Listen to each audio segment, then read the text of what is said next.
Aku tidak tahu sejak kapan dunia ini berubah menjadi ruang tunggu yang penuh sesak oleh kecemasan.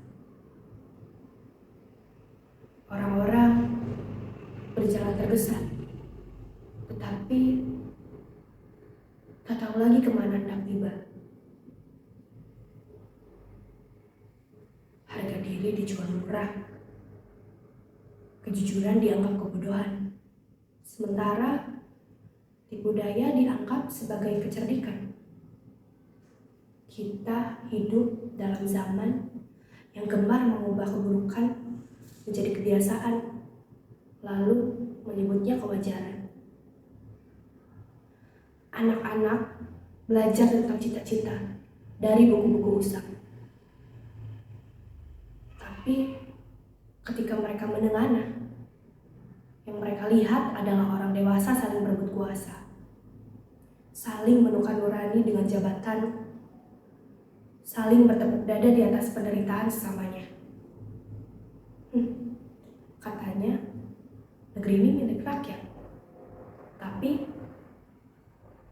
mengapa suara rakyat terdengar hanya menjelang pemilihan, lalu kembali tenggelam setelah kursi-kursi kekuasaan terisi? Mereka yang duduk di singgasana tampak semakin jauh. Telinganya terbuka, tetapi tak mendengar. Mulutnya bergerak, tetapi tak berkata jujur. Matanya memandang, tetapi tak melihat antrean panjang.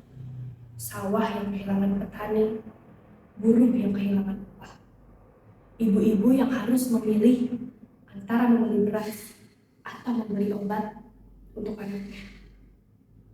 Penguasa menjadi tuli terhadap jerit, menjadi bisu terhadap kebenaran.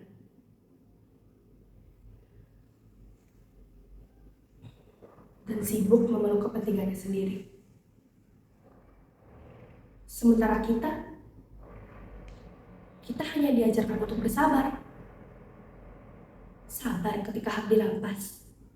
Sabar ketika dipermainkan. Sabar ketika masa depan digadaikan. Tapi sampai kapan?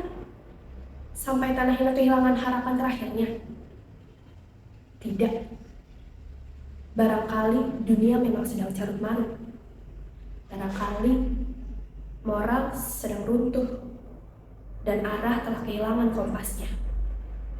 Namun, selama masih ada manusia yang berani berkata ini tidak benar, selama masih ada tangan yang saling menggenggam dan hati yang menolak tunduk pada ketidakadilan, harapan belum benar-benar mati.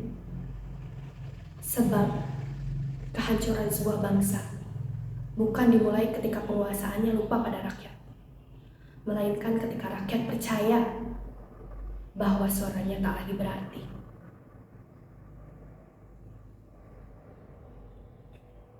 Dan malam ini, aku memilih untuk tetap bersuara. Walau lirih, walau sendiri. Karena diam yang terlalu lama hanyalah cara lain untuk membiarkan kehancuran berlangsung tanpa saksi.